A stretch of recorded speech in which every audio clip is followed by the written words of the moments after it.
PM Modi ने दिखा दिया है कि देश को विकास की पटरी पर कैसे दौड़ाया जाता है।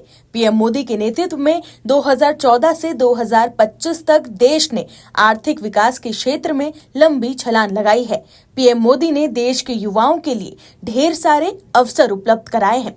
बीजेपी का कहना है 2014 में जब प्रधानमंत्री मोदी ने देश का नेतृत्व संभाला, उस समय हम विश्व की 11वीं सबसे बड़ी अर्थव्यवस्था थे और 2014 से लेकर 2025 तक यानी कि 11 साल में ही हम 11वें से विश्व की चौथी सबसे बड़ी अर्थव्यवस्था बन गए हैं।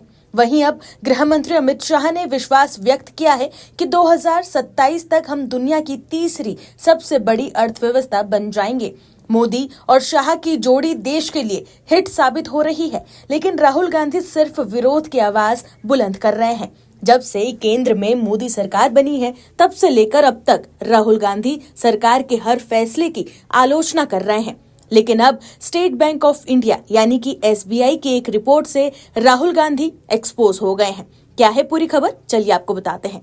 दर्शकों, मनरेगा का नाम वीबीजी रामजी करने को लेकर हंगामा मच चुका है। अब इस मुद्दे को लेकर कांग्रेस देशव्यापी विरोध करेगी। 5 जनवरी से इसके खिलाफ अभियान चलाया जाएगा।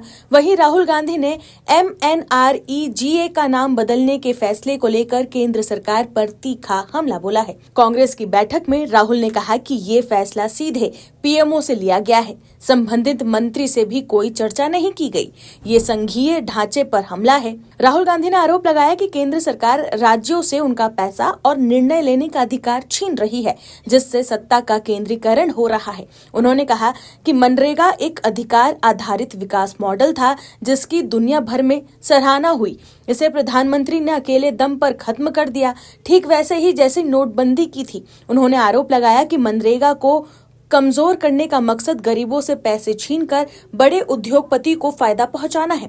राहुल ने कहा कि इस फैसले से आदिवासी, दलित, ओबीसी, अल्पसंख्यक और गरीब सामान्य वर्ग को भारी नुकसान होगा, जबकि इसका पूरा फायदा अरबपतियों को मिलेगा। वहीं दूसरी तरफ मनरेगा की जगह बने विकसित जी रामजी एक्ट का जिन बातों को लेकर बहुत ज्यादा विरोध हो रहा है, उनमें से एक ये भी है कि कथित तौर पर इससे राज्यों पर बहुत ज्यादा वित्तीय बोझ बढ़ जाएगा। लेकिन अब एसबीआई की एक ऐसी रिपोर्ट सामने आई है जिसने सब कुछ साफ कर दिया है। दरअसल इस कानून से राज्यों को नुकसान नहीं होने जा रहा, बल्कि उन्हें 17,000 करोड़ रुपए का फायदा होने जा रहा है।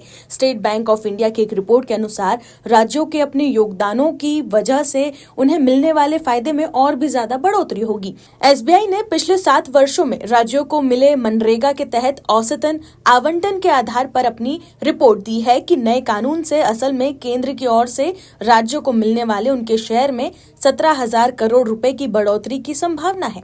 एसबीआई का ये आकलन 7 पैरामीटर पर आधारित है, जो समानता और दक्षता के दोहरे सिद्धांतों पर केंद्रित है। रिपोर्ट के अनुसार अगर पिछले 7 वर्षों के औसतन आवंटन की तुलना करें तो हमारा अनुमान है कि राज्यों को लगभग 17,000 करोड़ रुपए का फायदा मिलेगा, जो ऐसे परिदृश्य का इशारा करता है जहां ज्यादातर राज्य फायदे में रहेंगे। वहीं जी रामजी कानून की जो सबसे ज्यादा आलोचना हो रही है, इसमें केंद्र और राज्यों के बीच फंडिंग को 60/40 के अनुपात में शिफ्ट करना है।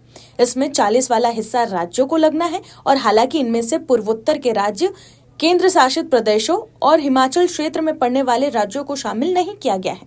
वहीं एसबीआई रिपोर्ट के अनुसार केंद्र और राज्यों के बीच फंडिंग के अनुपात में बदलाव की वजह से ये तर्क दिया जा रहा है कि इससे राज्यों की वित्तीय स्थिति कमजोर होगी या उन्हें ज्यादा उधार लेने की जरूरत पड़ेगी, और ये पूरी तरह से गलत है और राज्यों की फंडिंग को लेकर गलतफहमी पैदा हुई है। एसबीआई के अनुसार ये फ्रेमवर्क की सही तरह से मूल्यांकन करने की बात यहाँ पर सामने आई है कि राज्यों को मिलने वाले फंड में बढ़ोतरी देखने को मिलेगी।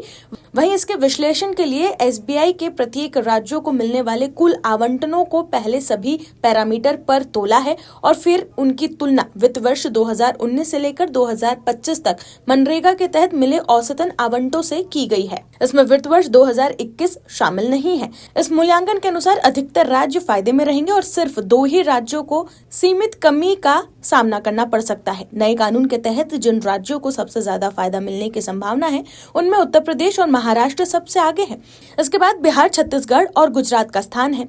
तो देखा आपने कैसे एसबीआई ने रिपोर्ट के जरिए सब कुछ दूध का दूध और पानी का पानी कर दिया, जिसके बाद इस कानून का विरोध करने वाले लोग एक्सपोज हो गए हैं। Bureau report OMH news. आप दर्शकों से विनम्र निवेदन है कि चैनल को सब्सक्राइब जरूर करें